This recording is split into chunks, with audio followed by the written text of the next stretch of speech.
Up and so much talk about the Bears and Justin Fields this week. His status for Sunday's game against the Lions unclear after he suffered an injury to his right hand in the Bears' disastrous loss to the Browns. And in case you were wondering how the fans in Chicago are feeling, Rob Ninkovich took care of that.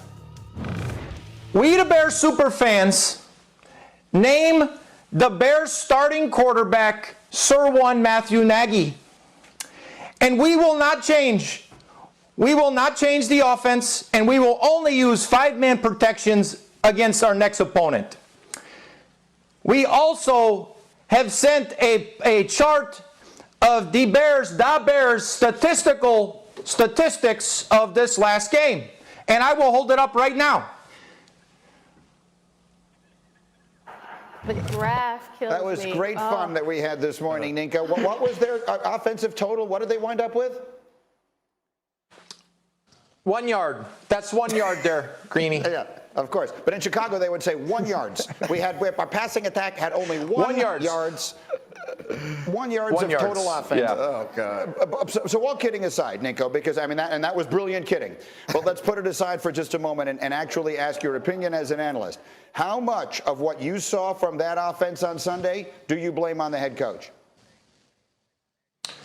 I blame it on I blame it on anybody that put in the game plan. Anybody that came up with a week of preparation to say, listen, we're going to do this and we're not changing. And there's an old saying in football when you're going through the week of prep and you look at the film and you say, they do what they do.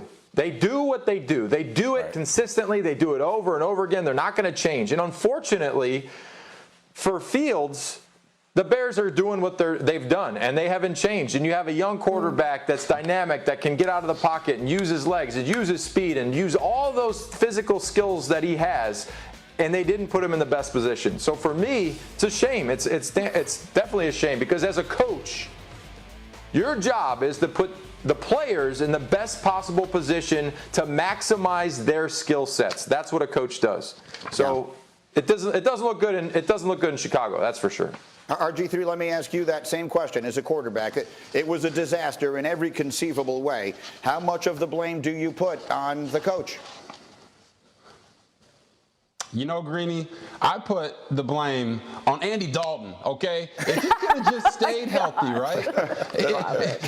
then Justin Fields wouldn't have had to go against the monsters of Jadeveon Clowney and Myles Garrett and that Cleveland Browns front, and he could have came in the next week and been the hero. And I think that's really the storyline that we all wanted for Justin Fields, was for him to come in after the guy ahead of him wasn't playing well and all things were rosy. But that's not what happened. But all jokes aside, I think Matt Nagy and the Bears have to stop focusing on what Justin Fields doesn't do well and focus on what he does, right? When I was in Baltimore, Lamar couldn't call the plays in the huddle.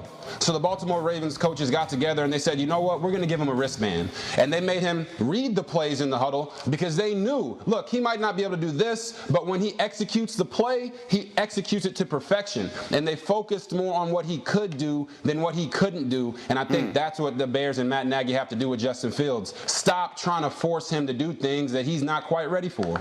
And look, I got yelled at for saying this, but Nick Foles was on the team for a reason. If they were going to run that offense against that team, it would have made more sense to play him than it did to play Fields. Kimberly, you covered this game, and you said even the Browns were surprised by what they did. So I spoke to Kevin Stefanski the night before the game, and he said, I don't know what this offense will look like with Justin Fields, but I'd imagine that they're going to do everything in their power not to put this kid in harm's way. Okay, so that didn't happen. You know, and they expected more quarterback runs. They expected more RPO, and there were 30 dropbacks by the Bears. 2 of them, thank you, Hembo, 2 of them designed rollouts, 2 of them designed QB runs, 2 of them using max protection, 4 pre-snap motion. Like, this is why the Browns were so shocked, because they expected to face a quarterback that could beat you with his arms and his legs, and they didn't see any of that. And so what do we do now? Clearly, this was not what what Nagy wanted to do. It didn't make any difference what the rest of us wanted. Right. This is not what he wanted to do. So now what, Dominique? I mean, the worst thing about all of this is that the same criticisms of Matt Nagy were there when he was managing Mitchell Trubisky's young career. The same criticisms there. Mitch Trubisky is not the athlete that Fields is, but Mitch Trubisky is an above-average athlete at quarterback, and he was not moving him. So that's the big problem. So if you're going to be Matt Nagy and continue to be Matt Nagy, you're not going to convert in any way, then put one of those other guys out there. Here's the part of it that actually rubs you wrong, though, when you think about that. Trubisky wasn't his guy. He got hired there to come in and coach Mitch Trubisky, but it is possible he showed up and decided this guy just isn't, or at least we gave him the benefit of the doubt. He decided this guy isn't what they think he is. I can't make him into a great quarterback. There are no excuses of that sort with Justin Fields. Right. You would think that if you're going to invest all of that draft capital, you would think that you would protect your most important asset.